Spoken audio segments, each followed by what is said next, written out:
Deputy, International Women's Day. Every year we celebrate that, and this year, in recognition of the International Women's Day, Peel Police, along with the Peel Police Services Board, they are taking an initiative, call to action for the intimate partner violence. Yep. What do you want to tell us, our viewers, about this initiative?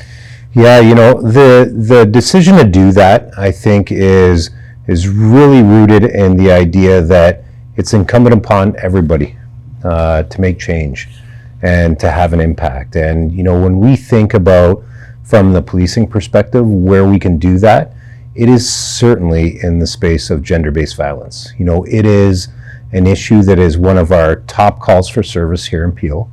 It disproportionately affects women, and it also affects their families and their communities. So when we look at how we can participate, how we can celebrate that day and advocate on behalf of the people that should be celebrating and benefiting, it was a very natural choice.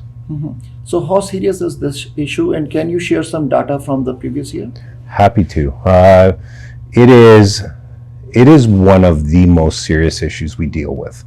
Let's look at Peel. Okay, Peel is one of the most vibrant, largest municipalities in Canada. The diversity that's here is amazing. We are an incredible community. But the reality is again, as I mentioned, gender-based violence, intimate partner violence is one of our top calls for service. Did you know that a woman is strangled almost every day in Peel? And that's just from our records. What I can tell you is, more than likely, it's underreported.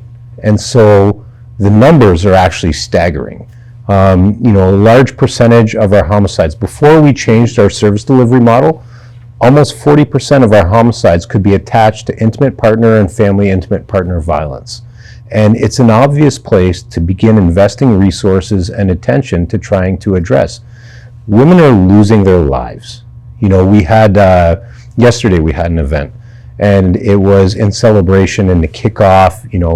Obviously International Women's Day is tomorrow on Saturday, but we had an event. And at that event, we had a survivor who had an extremely high probability of dying from the injuries that she suffered at the hands of her spouse, allegedly, right? We had parents who lost a daughter to intimate partner violence. And these are lives that are forever changed or forever gone. And that's why it's so important to us as an organization to invest in this and to do whatever we can to prevent other people from being affected in the same way. We have one of the largest intimate partner violence units in the country. We have a model that's been endorsed on a variety of different levels. I really believe we're setting the gold standard here, and it's not to brag. We're doing it because we need to, and there's advantage to our community. I can tell you unequivocally, Neetan, we have saved lives. We just passed the budget, and one of the things we're going to do is expand our intimate partner violence unit and safe center model, family justice center model, which currently just sits in Brampton and of course deploys to all of Peel, but we're going to expand that into Mississauga as well.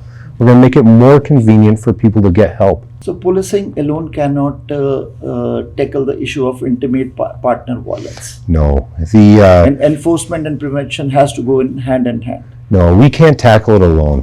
What police have become really, really good at doing is leading the charge. The reality is because of the position we hold and how much people look towards us to help address some of these community safety issues, they listen.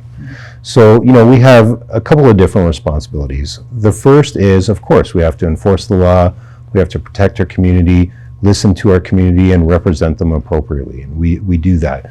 But if you want to tackle the issue, you then need to look for the gaps, look for the opportunities to fill those gaps, and then find the people who can do that for you, the decision makers who aren't under my command or the chief's command. And we need to advocate on behalf of the community so they make those changes. And that's why, intimate partner violence, there's so many different nuances to it that require so many different people collectively to be involved in order to really cancel it out. And we're happy to invite those people. At times we're happy to pressure those people to make those decisions. And, you know, that's the way you make a difference.